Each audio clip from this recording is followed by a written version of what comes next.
Hey yo, it's time to roar, get loud, let's ignite. Jeremy B in the house, we keeping it tight. Every weekday at 11, we ready to ride. Lions Talk Live, come and join the pride. Waking up early, it's that morning grind. Tune in to the show, leave the troubles behind. Jeremy B's the king, with the voice like thunder. Every word he spits, it's a lyrical wonder. Got the lions around, sharp and fierce. When we hear one pride, you can't help but feel your heart pierce. Talking all the topics, keep it real, keep it raw. With a Lions mentality, we're ready for the roar. One pride, it feels right. Jeremy B bringing the heat, morning light. Every weekday at 11, we taking flight. Lions Talk Alive, yeah, we ready to bite. One pride, hear us loud. Jeremy's in the zone, making us proud.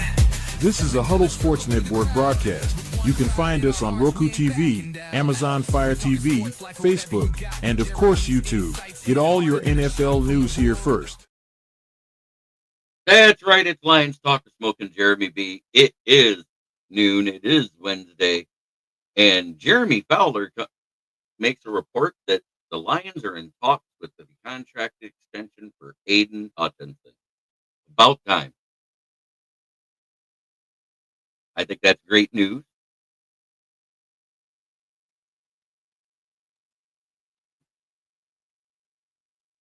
No, about you. I think it's fantastic. And that money doesn't hit our cap for 2 years, whatever the extension is, because next year is the 5th year. 8 people watching already. How's everybody doing?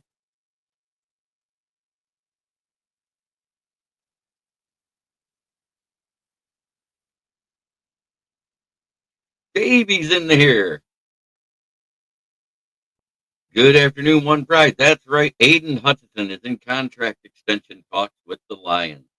It has started. Might be some reservation on it, but I think it'll end up being all right.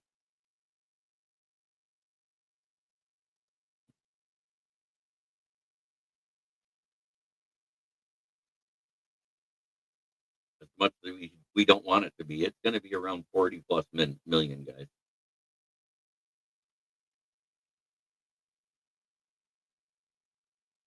So what are your expectations? We got a game coming up Sunday.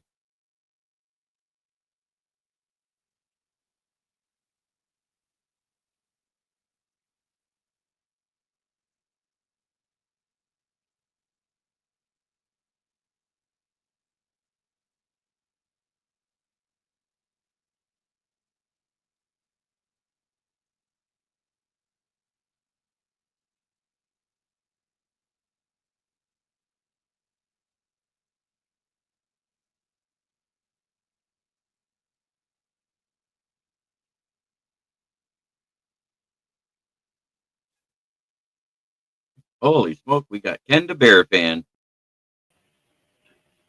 What's up? Good morning. I came to bring you something. Hold on, I'm uploading it right now for you, and I'll show you in a minute. The outro? I brought you a gift this morning, and I think you'll appreciate it. And I know the guys watching will appreciate it. You ready? Here's my gift to you.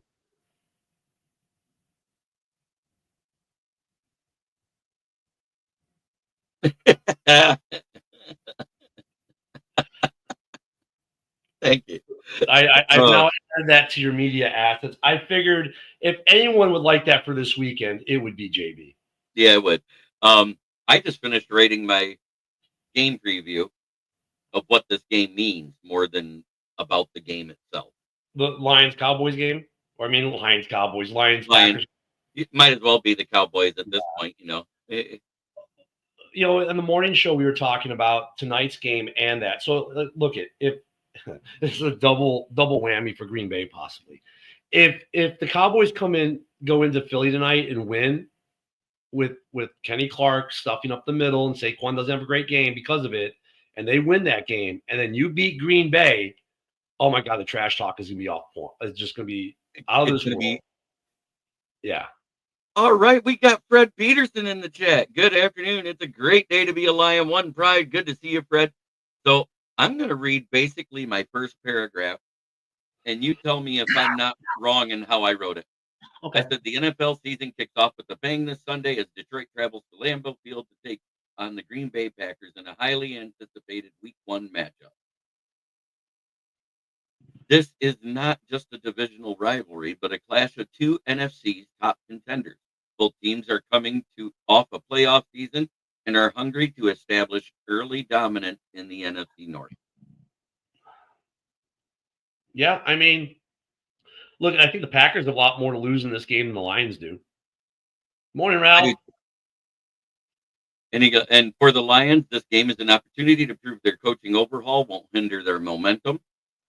While they lost offensive coordinator Ben Johnson and defensive coordinator Aaron Glenn, the core of their explosive offense remains intact. I haven't said anything wrong, right? Wait, you said the core of the offensive attack, right? The core of their explosive offense is still intact. I mean, I don't know. Do you consider the offensive line a part of that core? When you're talking about the core, people are talking about skill players. They don't talk about the trenches. Then yeah, I'm fine with that. I think that's fair to say. Yeah. Because I immediately go into Jared Goff, Amon-Ra, Jameson Williams, Jahmyr Gibbs, David Montgomery, Sam Laporta. They're all still there, and everybody's healthy. Yeah. The bigger issue for them is going to be the changes in the offensive line. I said it last night. For you guys, it's the change of the offensive line, the change of the play call, or not necessarily the design isn't going to change much in Detroit. It's the verbiage and everything else that changes because it is somebody different calling the play. Right. And well, it's decision making, right? Because Ben on a certain play might lean going a certain way, and Morton might go another way. And same thing on defense, where some people thought, well, AG was too soft. Well, the new coordinator, whose name eludes me at the time, Alvin Shepard may be more aggressive, and that could work, or it could blow up in its face. So I mean, those are the And I said this morning, like, fans want answers, and we want answers now. I hate to tell everyone this. You're not going to get all your answers this weekend. However, you will get an idea, some of the ideas, and some like, look at when we talk about the Lions, right? The offensive line is a question, right? How's this new offensive line? You get Green Bay this week, you get Chicago next week, and then you get Baltimore. Every week you get a little bit tougher. Oh yeah, but by week 4, you have an idea how they're going to hold up. Yeah. I said if we come out of this 2-1, it's a win. Even if it's 1-2, as long as it's not a loss to the Packers, it's a win. Yeah. I mean, look let's not forget the Bears started out 4-2 last year, and then the wheels fell off. So that's the other weird thing. But then, as I look back at that, though, we saw signs in the first couple games that the offense was going to be an issue, like the Indy game, where it's 1st and goal, and the dumbass coordinator that we had at the time runs the same play 4 times. Right. And they don't get in. And every time you got a little further away from that goal line, too.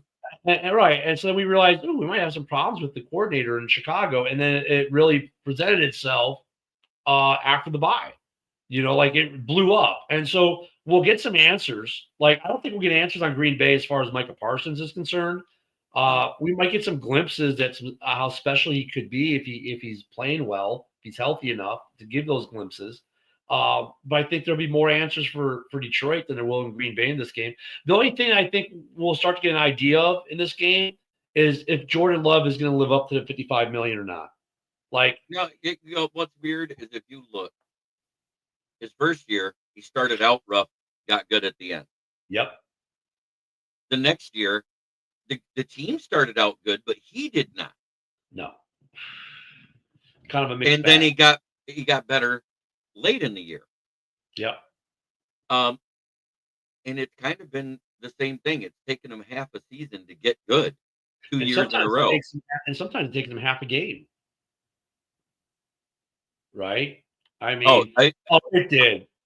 How many times did I say that play right there defined their season? It did, because after that, every week was a new and interesting way to lose. and it was funny because I remember I was at that game, and Bears fans. I mean, first off, the reaction of fans from both teams was great because everyone understood what they just saw, something that's so rarely done in the NFL, like who wins on a Hail Mary and who's ever at a game, and who's ever, yeah, it's tip, and then who's ever at a game that ends like that. Like that's a very small group of people, right? So we all were just in amazement of what we just saw. And I was like, okay, I mean, great game that ended on a just a one of those oh my god moments. And unfortunately for the Bears as a team, instead of like maybe doing that, they just went, man, like we really, because everyone wanted to talk about Tyreek Stevenson, jaw jacking with fans and all that good stuff. And that became the narrative instead of we came back and made this a game, and then they came back and won on the most improbable play in the NFL, and taking that like we had a great game overall. They took the stance of, oh, we were terrible. We fucked that up because Stevenson was talking trash to fans, which, and that became the narrative, and then that became the narrative of the Bears. That and contributed, but it contributed in his play on that play because of what he did was a big reason why you lost.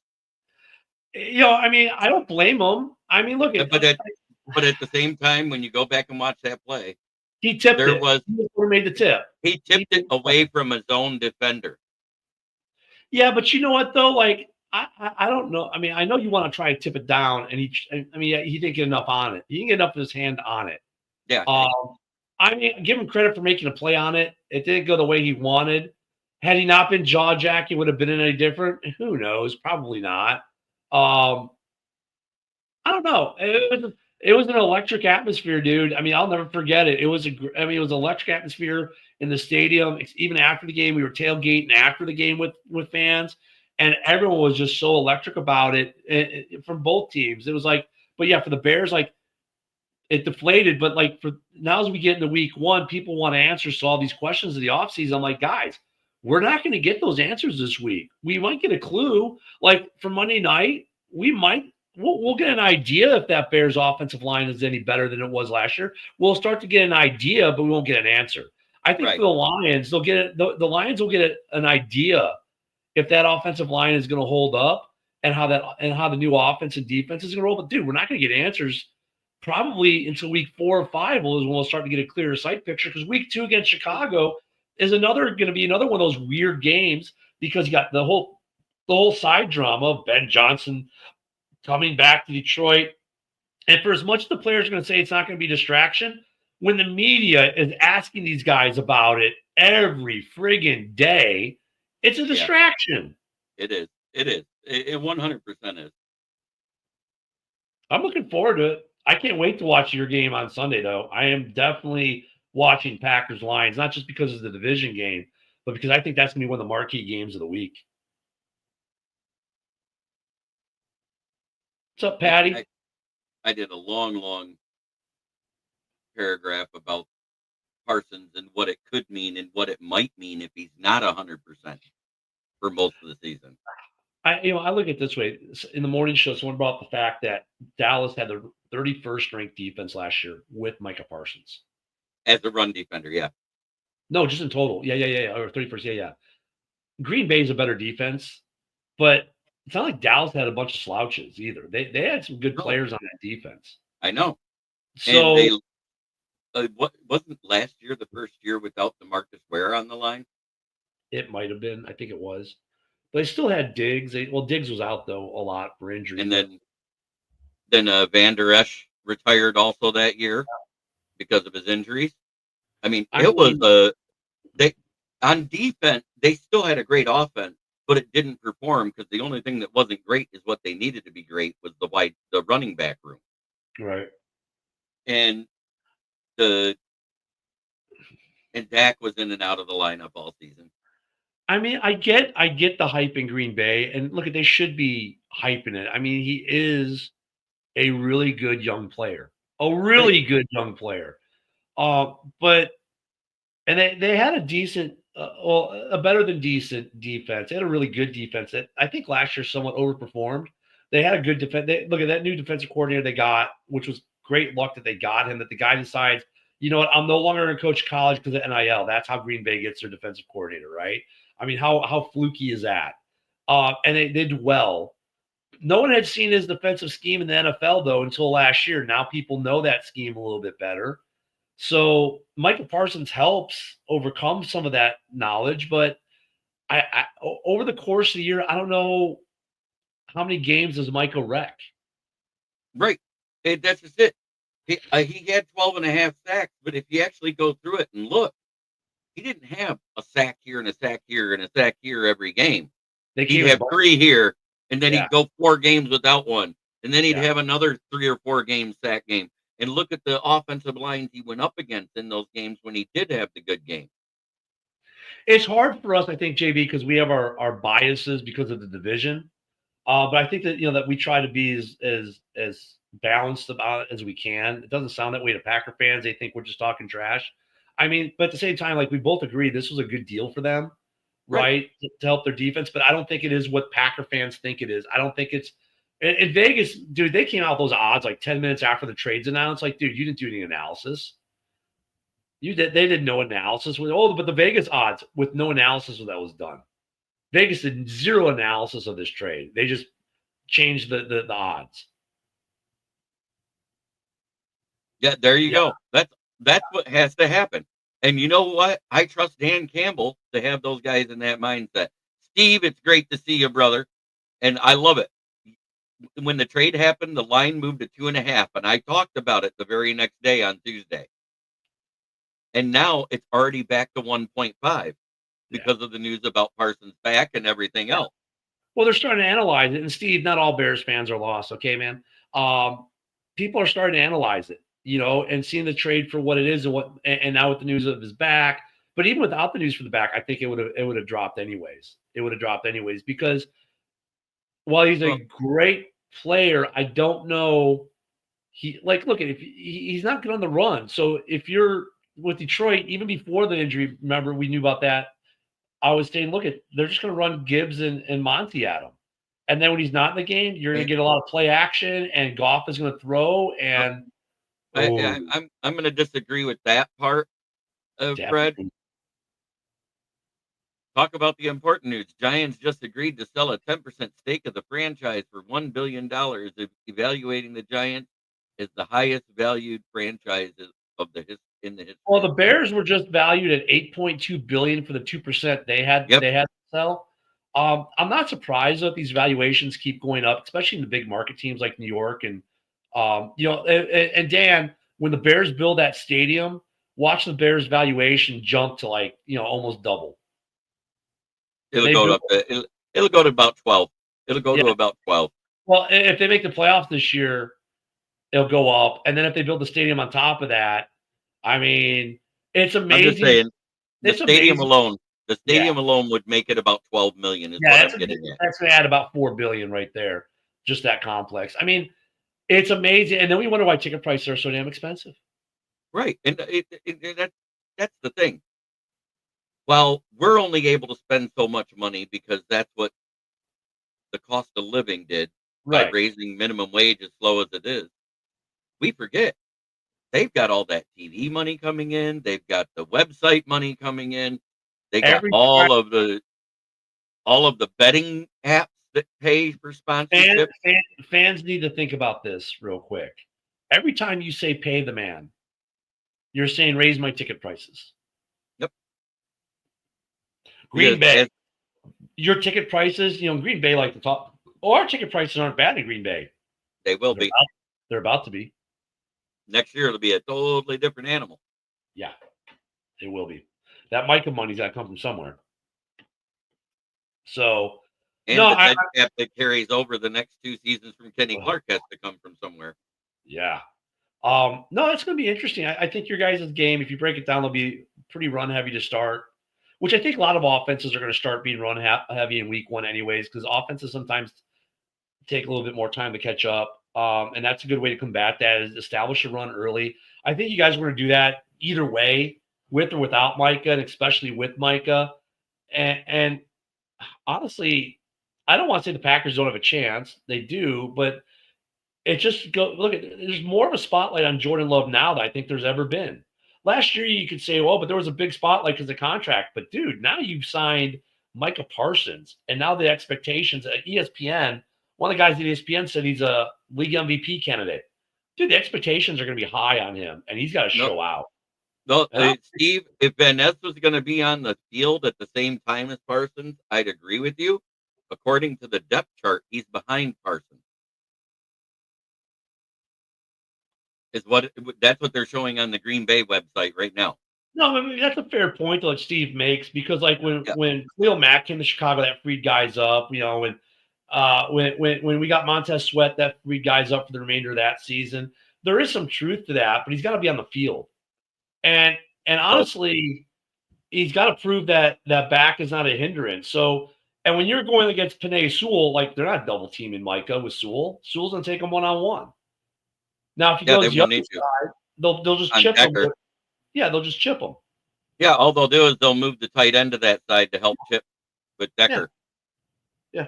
Okay, here's the other thing that a lot of people aren't thinking about, and I thought about this. Last year, the Lions had the best scoring offense in the league, averaging almost 31 points a game, right? Yep. The Packers averaged 24 points a game. Yep. So when I did my score predictions in my article, I changed it from what I said last night. I said whether they win or lose, Green Bay scoring 24 points. The difference will be if the Lions win, they're going to score 31. If they lose, they'll score 21. Interesting. Okay. I mean, that's a good, interesting take. I mean, look, I think that's actually about what it's going to be, is about a 40 to 50 point game. This is going to be a good test of your secondary because they're going to try to use Golden early to establish him as the stud rookie receiver. I love our secondary this year. I do. I compared to what we had. Yeah, it's a good test. I mean, look at the first 3 weeks are great tests for you guys overall. Because week 2, you don't get a letdown in receiving core. Week 3, you do get a little bit of a letdown in receiving core because I don't think Baltimore has a receiving core. But now you got your run defense is going to get tested. Right. And our run defense has been pretty damn stout the last couple of years in a row. And it's going to get tested in all 3 weeks because you get Josh Jacobs this week. You get the Bears running back room in week 2, and then week 3 you get King Henry. So, I mean, look at the Lions' first 3 weeks are 3 really good tests to kind of give you an idea of the direction of this football team. I don't think we're on the answer. I think it's more the defense than the offense, though. I think you're going to see more because that defense is going to have to do more than what they did last year to win any of these games. Well, yeah, but offensive, it's going to be more of a test of your line because you're playing like the Packers game, maybe not as much, but in week 2 against the Bears, you're definitely getting more tested on the line. And in week 3, you're really going to get tested on the line against Baltimore. So, yeah, I think offensively there is some testing there, but it's more on the line. Right. It's not so much the pieces around it because if the line isn't doing their job, you're never going to see it. Right. And I want to see how they use JMO. How many trick plays are we going to see with JMO this year? Or are they going to use him more straight up receiver? They worked on some routes with him to be more of a straight up receiver this year. They still had, even in the joint practices, I saw they did a couple of play action end around and used them that way. And say what you want, the Houston Texans have a great defense. Yeah, they weren't stopping the end around with JMO. Yeah, he that's his best play. I mean, it's kind of funny with JMO because like some Lion fans laud him as like this great receiver, but like he really isn't. He's a great, but he can make some great freaking plays, and the end around it seems to be his best play right now. And that's not necessarily a bad thing if people can't stop it. It's like the tush push. Oh, the only thing we're good at is the tush push, but it works. The only thing JMO's good at is the end around, but it works. As long as it works, who cares? Right. And you know what's crazy is the other one that works that nobody talks about, but it works every damn time. It's 10 yards. And that's Amon-Ra St. Brown on an end around. Yeah. Because it's just a different pace and he's shiftier. He's got a shiftier move to him. You see it. I don't know what it is about Amon-Ra, but he did just whatever they ask him to do. He does it well. Yeah, you know what, though? Steve's comment's strange. Like, the first 2 weeks, we get division, and then I think our next division opponent might not be till, like, week 11, too.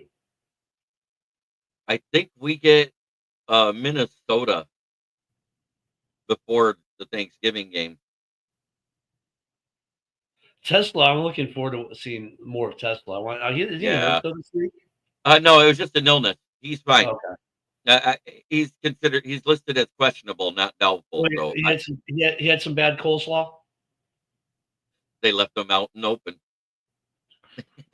He got white and dangerous. Come on, that's the funniest one you've heard yet this offseason, isn't it? Tesla, that guy. I'll be interested to see what he is. I I love it when fans get hype on rookies. Like Bears fans were all hype about Ozzie Trapio and how he was going to be the starting left tackle. And on the depth chart now, he's back a bit. And it's like I love how fans get all hype on rookies. And I drafted a rookie in my fantasy team this year, but rookies are so. rookies Look, are the great draft to is grab when you're looking at the bye weeks. This is what I'll say about rookies. Rookies are great to grab because by that time you'll know if you want to grab a vet in free agency by the time the buys show up, or if you just hold them. I think Gibbs is gonna have a good season. Hey, I'm in a Lions centric group where we only got like 4 teams up from other teams, and I managed to get Goff, Gibbs, Monty, and JMO on the same team. You know what though? When it comes to your running back room, I mean, Monty obviously had the big injury at the end of the year last year. Gibbs has had some minor injury issues. I'm wondering, and don't get mad at me, Lions fans, but I'm wondering if any of those are going to start to stack and we see more injury issues with those two this year. For as much as they get used, I'm wondering if we're going to start to see some more. I'm not talking like out for the season type stuff, but a game here, game there, or one of them is not available. You're going to see it every year. I don't care how good of a tandem you're running or committee you're running. You're going to see injuries in the running back room. We've seen it all 3 years. But is it going to be more prevalent this year than it has been in year past? In other words, what I'm saying is it going to start to stack and compound? Because at some point it is. And is it this year or is it next year? You know what I'm saying? I think it's next year when Monty hits 29 and Gibbs hits that 24-year-old mark or 23, whatever it is. Yeah. Because then he'll have enough miles on him after his 3rd season in the year for Gibbs. That was such a smart year for you guys. Like I still don't know why I'm looking at my Monty helmet right now, which is a Bears helmet. I thought it was Lion. Well, I got it when he was a Bear, but I loved when we drafted Monty because I thought the guy can do everything, and he can't, and he does. He still shows it. And why the Bears let him walk for that? When they signed him for the same money, and he would have stayed in Chicago is beyond me. I think that's one of the worst moves we've made in terms of letting a guy go was letting Monty go. Yeah, I agreed. I was like, why did they let him go? They had no offensive line. He got 800 to 1,000 yards every year. With what was it? 4.2 yards per carry was his average in Chicago. Like that, and we got nothing for him. That made it even worse. Like if you're not going to re-sign him, trade him at the deadline that year. But that would be a great trade. I think Kelsey and Flowers for Scary Terry. I think that's going to be a great trade because now that he's extended, he's going to play hard for the Redskins this year. You know what's funny about Scary Terry? Dude's had 2 ownerships. He's had 3 or 4 head coaches. He's had a different starting quarterback every year of his career until this year. Right. And he puts up crazy numbers. With all that crazy turmoil around him, with all the different offensive coordinators, head coaches, ownership changes, quarterback changes, and he still has been putting up those numbers. The one thing he hasn't done is he hasn't had a triple-digit reception year. That's because of the change in quarterback play and everything else. And the other one is back-to-back 1,000-yard season. Dude. But the fact that he's been able to put 800, 900, and 950 and finally 1,000 yards with Daniels, and he has Daniels back again this year. Steve, yes. So you guys know Ben Johnson likes 2 tight end sets. You're going to see Komet and Cole and Loveland out there at the same time. You'll see them both out there. And Komet's a friggin' beast, man. I mean, I'm so mad that the Bears have not used him properly over the last couple seasons. you've seen flashes of when they do, how good Kmet could be. Could you imagine if Kmet was like in Kansas City? He'd be like a household name. He's that good. But because the Bears barely use their tight ends, a lot of guys don't know him. But when you see the guy, when they do use him, freaking the guy is phenomenal. So yeah, you're going to see a lot of Cole Kmet. I think. I can't wait. I think you'll see a lot of Cole Kmet in week 2. I think you're going to see a lot of Kmet and Loveland early in the Bears season because it's always going to be the easy dump off pass, and these guys are going to run some crazy routes too. What's weird is if you go back and look at those first 6 games when you went 4-2, you used Kmet a lot in those games. Yeah. As soon as he went away from using Kmet, and the running game started to break down a little bit because it was never quite as potent as it was in those first 6 games. As soon as that happened, that's when the woes started happening, and you saw new and interesting ways that the Chicago Bears went on. What was that? An 11-game losing streak, 12 games. I mean, let me put it in a way that Lions fans can understand that the way Bears fans feel about this offense. I think our offense is. And it's funny now that Ben Johnson is now the architect of this offense as well. But the Bears have the capability to put up as many points as the Lions do every week with the weapons on this offense. What it comes down to is the offensive line for the Bears, just like it's going to come down to the offensive line for the Lions. Offensively, though, there's a lot of similarities between the two. Both have at least one good tight end. The Bears have 2. I don't know about the backup to Laporta, if I trust him as much. Right. Yeah, like if I put him up against Loveland, I don't know how to grade that right now. Wide receiving rooms, I'd say your top 2, and the Bears' top 2 are right there. But I think the Bears, in the totality of the wide receiving room this year, might be a little deeper. I say might be a little deeper, but still, the 2 wide receiving rooms match up pretty comparably. If I go the running game, you guys have the slight edge there. However, it's not like the Bears don't have anything. They got a guy who's got, as you guys know, Swift has great home run hitting speed. Manan guy looks like he's going to be number 2, and he's a kid in college, never dropped the ball, never coughed it up, and he's going to be between the pipes. So I think there's so many capability likenesses between these 2 clubs. No, a lot of money is not going to be on Dallas tonight. That's where I think the Bears are. So there's so many similarities between them. It's going to be such a fun season. If things work out with both our offensive lines, I would not be surprised if the NFC North in general is one of the highest scoring outside of the divisions. Within the division, I don't expect a lot of shootouts because the defenses are all pretty damn good. And I'm just the opposite. I do expect shootouts, but I don't expect high scoring shootouts. Yeah. I think they're that good. Yeah. We're talking. Yeah, tonight's the spread. 8.5 spread. I might even throw $10 on it just for the Hail Mary on it. Because at an 8.5 point spread, anything over 7 is hard for a team to cover. Well, how many Super Bowl? Okay, let's go back on opening night. How many Super Bowl champions on opening night have won a game by 8 points or more? And how many of them have actually lost week 1? I think way more have lost week 1 than won. Yeah. And I think only 3 have won by 8.5 points or more. And then you've got because you got the Super Bowl hangover. That's the Super Bowl piece. Then you got the Saquon triple whammy, right? That he's got going on. I mean, how many more curses does this guy need this year? And look they lost some players and they got some guys out in Philly due to injury.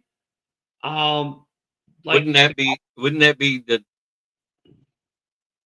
the shit the bed moment?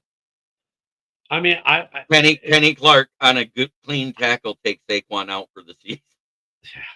I mean, but look Dallas. This is a week that they can come in and steal a game. And if they have injuries on the O-line with people announced not playing, I would be a lot higher on Dallas being able to pull it off. I think they'll cover the spread. I think they'll cover the spread, but they won't win. Dallas has an offense. We know they've got an offense, or at least a passing game. The running game we'll find out a little bit more this week. Well, they got Javonte Williams in that room now, who did really well for the Broncos, and I'm surprised they let him go this year. Yeah, but you know how Dallas is. Sometimes guys are good somewhere else and go to Dallas, and but like, we'll get some. We'll start to get answers on Dallas. But I mean, Dallas. Look at you guys walked into Arrowhead a couple years ago and stole the game, right? There's no reason why Dallas can't walk into um, Lincoln Financial and steal a game tonight. It has to be in 2 hours prior to the game. With it being a 4:25 game, we'll know the injury report for sure at 2:30 in the afternoon. Yeah, like when you read the injury report last night, I was like, man, there are so many names I know should be on there that weren't on there. It's like I was wondering. I've been asking that this week. Like we know they got to start posting the injury report, but what were the rules on it? Do they have to actually post an honest to God injury report before the first game of the season, or is it really start next week? You know what I'm saying? Yeah, the final injury report is 2 hours prior to game time. That's the one that has to be legit. But like the one for the Bears yesterday, like when you read the Bears, like Roshan Johnson hasn't practiced. He should be on that injury report. Jalen Johnson did practice though for the Bears. But also at the same time, I think that Wednesday report is from Tuesday. I think that Wednesday report. What I'm saying? Roshan didn't practice Tuesday either. He hasn't practiced at all. He should be on the report. Weird. I think the report that we got yesterday was kind of a trash report league wide because no one's reporting anything. Yeah, they don't really have to. I think it's that pregame right before the game drops, the 2 hours prior, and then next week we'll start to see truth in reporting. I think the only two you could trust off of that was the laundry list we saw of the Chargers and the Chiefs. Other than that, the rest of it was pretty bland. Yeah. Except for the people that were ruled out. Yeah. You know, like if they didn't put on the IR, you kind of got they're kind of not right. Yeah. But like there was people that were saying that they are not playing, like Tristan Wirfs and Chris Godwin. Oh yeah, the freaking Jesus, Tampa with the laundry list there. I mean, I don't know. Lions, Packers. God, how many different ways can you break this game down? Jordan Love has to show that he's worth $55 million. Goff has no pressure on him, comparatively speaking. Like I think Goff's $48 million contract, and we all laughed at it when you guys signed it. And I know, but now it's a bargain. Now it's a bargain. Now it's a good deal. Right. Now it's a good deal. I remember when it came out, and it was like, oh, and everyone's like, oh, but look, they've got outs. They've got 2 years. They don't win in 2 years. He's gone. Well, obviously he's not gone. The $48 million contract actually looks like a good contract now compared to other quarterbacks. So, Goff has no pressure. He's free. Right. And like I said, it's that balloon payment next year. But that's after all the guaranteed money comes off the book. So they can restructure that and change it and everything else. And that's what it will be a restructure extend. Yeah. Yeah, they'll just I don't see you. Look, I don't see you guys getting away with him or getting away from him at all. I think you guys are going to extend, restructure, extend. There's no reason to get, now that Hooker's gone finally, thank God. So we can stop hearing Hooker should be the quarterback. No, he should have never been the quarterback. Because right now there is no heir apparent. Who calls the plays in Detroit? Believe it or not, everything ran through Dan Campbell. That came out in Hard Knocks that year. And I don't think that changes because Dan Campbell always has a headset on the sideline. Yeah, but last year last 2 years Ben Johnson's been making those calls. But I mean, he might have had obviously fourth down was Campbell. I think Campbell's going to make more of the play calls until. Not that he doesn't trust, as I like to call him, the Morton Salt Company, but I think Morton hasn't earned that with Campbell yet, and Morton's going to have to earn the right to be the full-time play caller, or Campbell's going to have to fall flat a lot for them to say, hey, look, man, you gotta let Morton do it. But I think he takes more of an active control of the play calling this year with the new OC, and I don't blame him for doing that. Yeah, I don't think he's calling the plays. He's designing the plays. I don't think he doesn't have the power that Ben did there. Yeah, he did. If you look, he always had the headset on, and it was only on during offensive drive. What he did not pay attention to was defensive drive.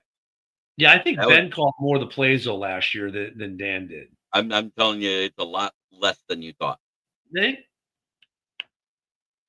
when you watch quarterback and you listen to Goff, a lot of Goff when you hear Goff talk, he's talking about how Ben said, "Hey, let's go ahead and run this," not like Dan saying, "Hey, let's go ahead and run this." Goff made it sound like Ben was calling plays. I understand. But at the same time, when he would run off the field, did you see who he was talking to 99% of the time after the plays were done? It was Dan Campbell. Hey, you know what's funny about quarterbacks? I haven't been on just your show like this since watching it. Did you not find it interesting in a weird way that the show's called Quarterback, and they spent more time on Jared Goff's girlfriend than they did on Jared Goff's girl than I they did loved on. it. I loved it. It was just like isn't the show supposed to be about him? I mean, I get she's an SI swimsuit model and all, but come on. Goff calls audibles and changes the plays every game. Have you not paid attention to the last 4 times you got your ass whooped straight from the Lions? Well, you got to remember, Green Bay fans are a little special. Let me remind you something about Steve Green usually Bay. doesn't do that. Steve usually doesn't do that. Yeah, but let me remind you about Green Bay fans, okay?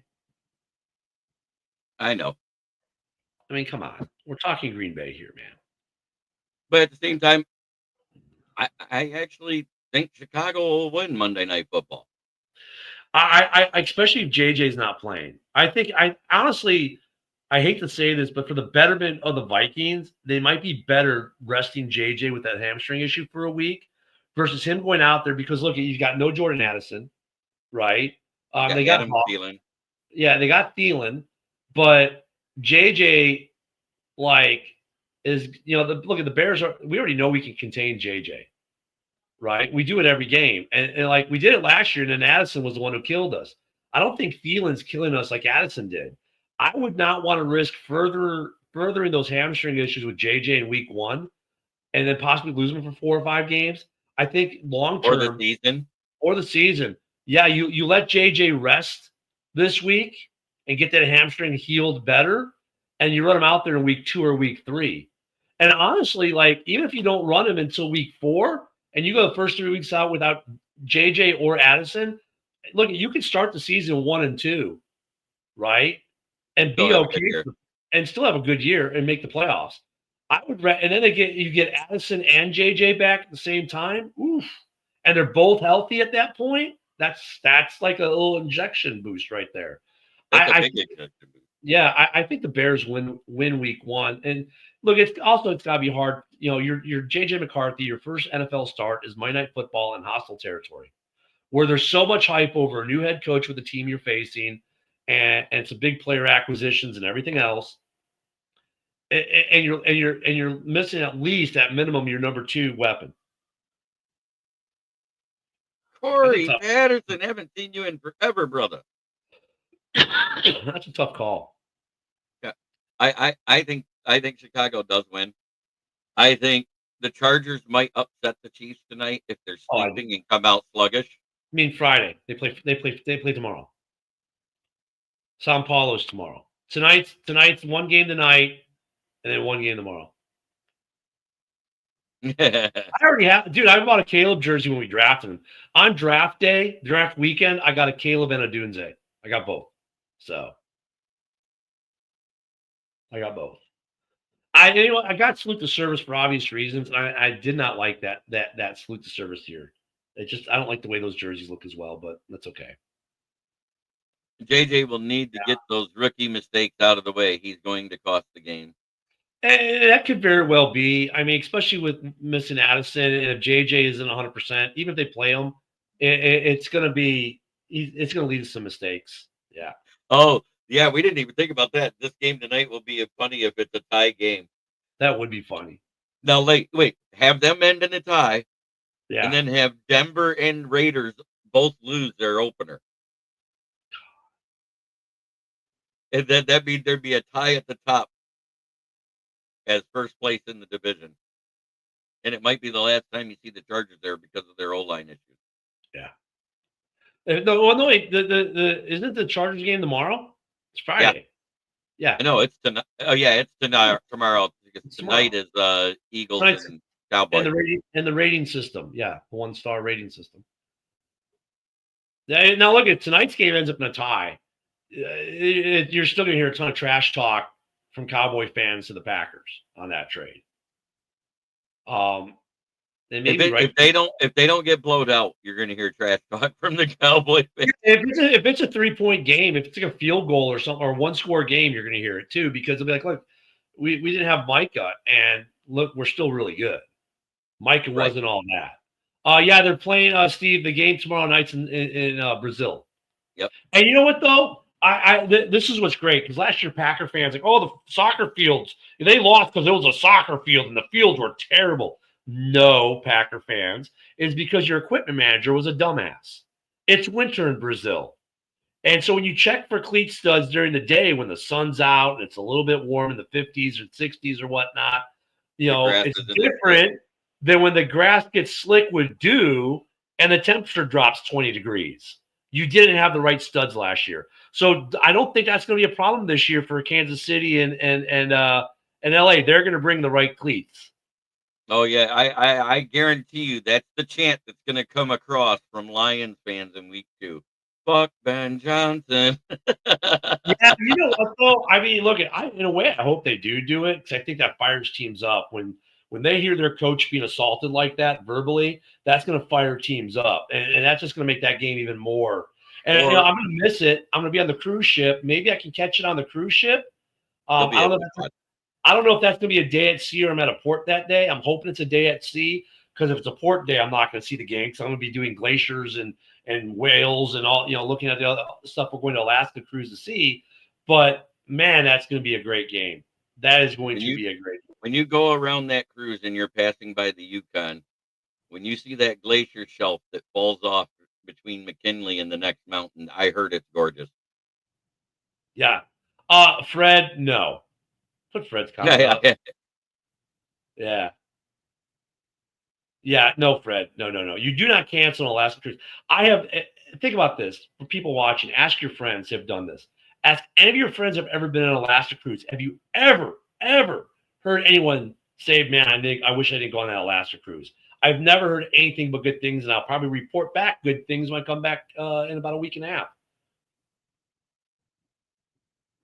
Jerry Jones gets a bad rap on a lot of things. Like, Jerry's actually I think that trade worked out great for both teams for right now, and you can't give it one way or the other unless Green Bay gets a Super Bowl out of it. And I'm going to go there, because that means they win year one. Right. But if they hit on both those draft picks, because they went from having one draft pick with the 32% bust rate to 2, that increases their odds of getting a better player, correct? Yep. Oh, yeah. Yeah, but Fred, look, I've been to Wisconsin. I grew up in Chicago, man. I have family in Stevens Point. I used to go up to Jatech, Wisconsin, and go hit Rice Lake and Kugel Brewery all the time. Hey, I've been to Wisconsin. I'm not going to lie. I'm jealous, because I haven't been to Alaska yet, and I got family there. Yeah, I can't wait to be on this cruise. Well, not just that, but what say the Packers don't make the playoffs this year for some reason? I mean, that makes it even better. Have said all 4 teams have a chance to either make the playoffs or not, because of how good the division is and how tough the schedules are outside the division. I mean, let's say the Packers, for whatever reason, are the odd man out, and let's say they finish 9-8 and don't make the playoffs, right? That means that draft pick is a little bit better as well. So it's going to be interesting. His grandpa said he's not. His dad said he's not, but he hasn't said he's not. Yeah. So I just got back from the UP over the Mackinac Bridge on Monday. Had a great time seeing the waterfalls and other stuff. That's awesome. I love Picture Rock up there. One of my former soldiers actually works on the bridge. That's a cool bridge up there. Sorry, I got it mixed up. Those aren't whales; they're heifers. Yeah, in Wisconsin. And lots of cheese. They love their cheese curds. And look at this. We got Paul Jones. I was saying in this show, Paul, Aiden Hutchinson contract talks for the extension have started. Jeremy Fowler. How expensive is that going to be? It really depends. He says he wants to be a Lion for life. Yeah. He doesn't have the same guy as like Max Crosby and Myles Garrett and stuff like that. So he might not have as dominant of an agent to make it so it's so expensive too. But I mean, is it going to be 48? Is it going to be Micah money or more? I think it might be less. It could be less. I don't think it's going to be anything less than 43, and I don't Okay. think it'll be anything more than 50. That's where I'm at on it. Okay. So between 43 and 50. Yep. But I think if they can ink him now, it's better that they wait till after the season. I mean, there's a little more risk to do it now, coming off the injuries coming off of. If they But that's why I think it'll be the lower is because of the injury. I think he'll get that now. just below Right. Myles Garrett money. If they do it today, yes. If it doesn't happen until the season ends, now you're talking 50 million. Right, because if he ends up being defensive player of the year, comeback player of the year, and everything Something else, like that. like everybody's predicting, because Yep. everybody doing it. So as a Bears fan, I hope you guys fumble the ball in this one and don't get him signed during the season to an extension. And you have to wait till after and have to spend more money, which means you can't sign as many weapons next year as everyone else. There we go. That I know that's what you want, but actually next year we will be able to still because he's on the 5th-year option. Well, I mean, but you know what I mean at some point, yeah. There's an interesting guy next year. He's going to be a free agent. He'll be 32, right? We'll see how Trey Hendrickson does this year, but I would not be surprised if NFC North teams don't. A couple NFC North teams that have money left, Detroit, Chicago, don't try to woo him next year. I don't think that we will because we have so many of these core players on that have contract extensions coming up. Well, same here, but here's the thing, though. For next year, if you're talking like a one-year deal, like an all-in kind of thing, like a shot to push you over the top for the 1 year to get to the Super Bowl, I can so see it. I mean, and it doesn't affect your core long-term players if you're just using next year's money. Those guys are under contract. But if the Bears or Lions are both kind of our teams that are somewhat in that spot where they could do that. I think the Lions more so than the Bears. Yeah, and that's the benefit of having two teams in the top 10 for age. Everybody, the Bears got younger, even though we got the older guys. Green Bay has the youngest, then it's the Bears, then it's us, then it's Minnesota in that pecking order from age to youth or whatever. Yeah, we get rid of Keenan. We get rid of an old guy in Keenan Allen, then we bring in Joe Thuney. But I think that the thing with the age thing is a little bit of a misnomer because you look at these offensive linemen. They don't get their peaks until 29 through 33, it seems. I mean, except for the generational talent like Sewell and there's a few of them. There's a few of them that come out of the game. Right. On balance, though, it's the older guys who are actually you want, like your Thunies of the world. Like Thuney, I think the way if he stays healthy, he can go for 4 or 5 years before you have to awesome, go. Dwayne.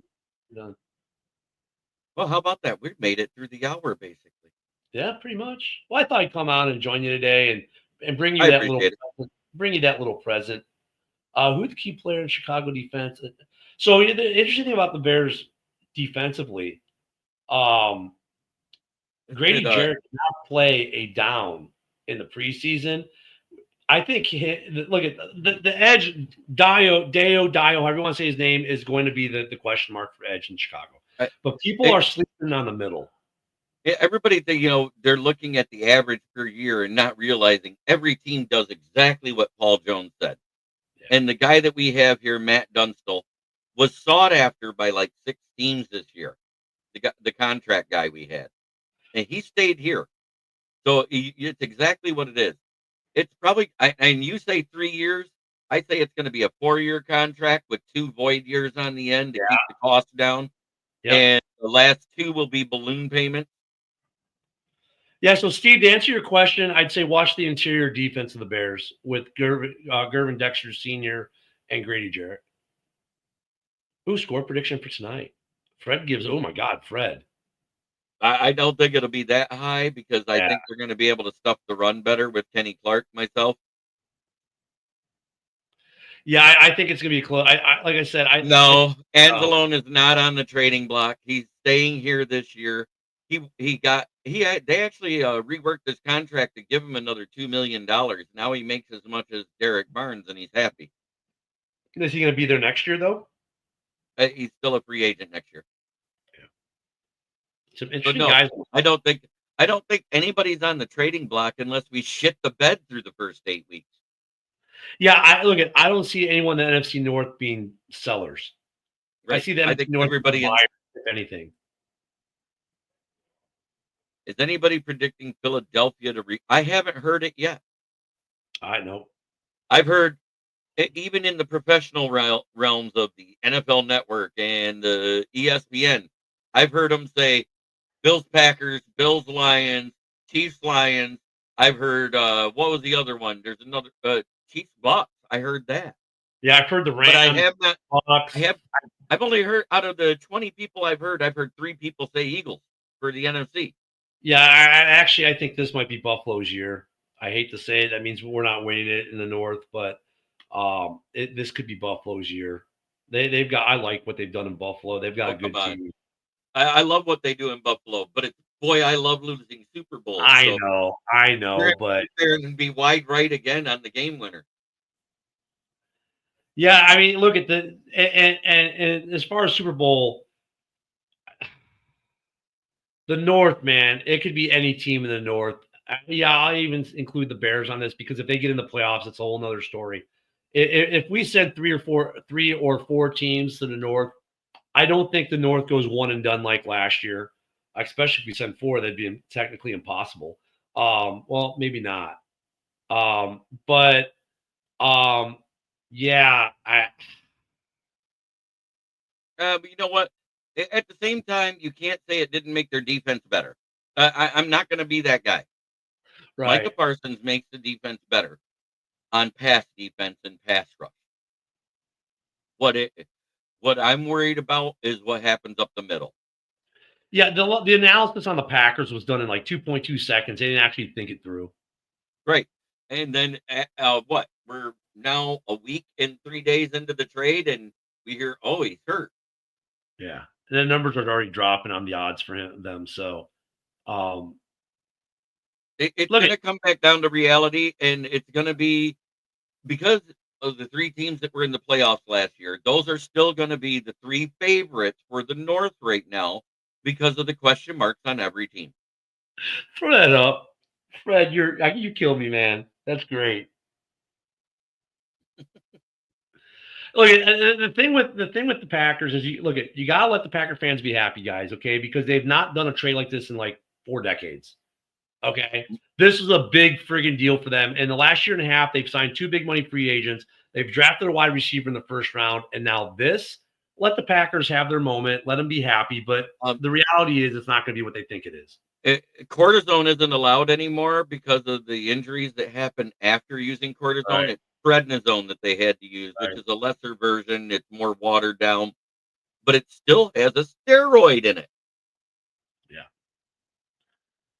Yeah. Let the Packer fans be happy for a couple days. I am. Yeah. Well, I was telling them. I know you are. I am too. I think it was a good trade for both teams. If you just look at it from the player standpoint and what they do for each team, it was a great trade for both teams.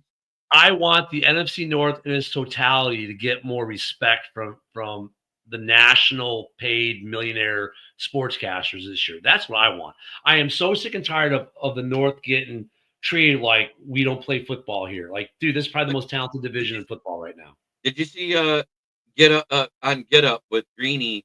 They had Cam Newton on there the other day after the trade was made. What was he saying? He sat there and goes, how are you guys putting Green Bay above Detroit when they're not better than Detroit already?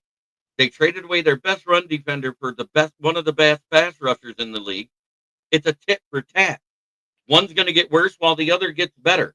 And he goes, and that's if he's completely healthy. This is the day after the trade. He goes, now 3 years down the road, they might be a Super Bowl contender, but they're not one right now compared to Detroit. No. But, I say, look, if any of our teams and that's the first time I heard him say something that intelligent since his rookie year. I'll say this. Any team that gets to the playoff is a playoff contender. Because in the playoffs, anything can happen. Remember the Giants? Yep. Just saying. Wasn't the one year they were 7-9? Yeah. And won the Super Bowl? Yep. Who wants to go for the South? Well, I guess we'll do it. We'll never see that type of record get in the playoffs again with this many teams.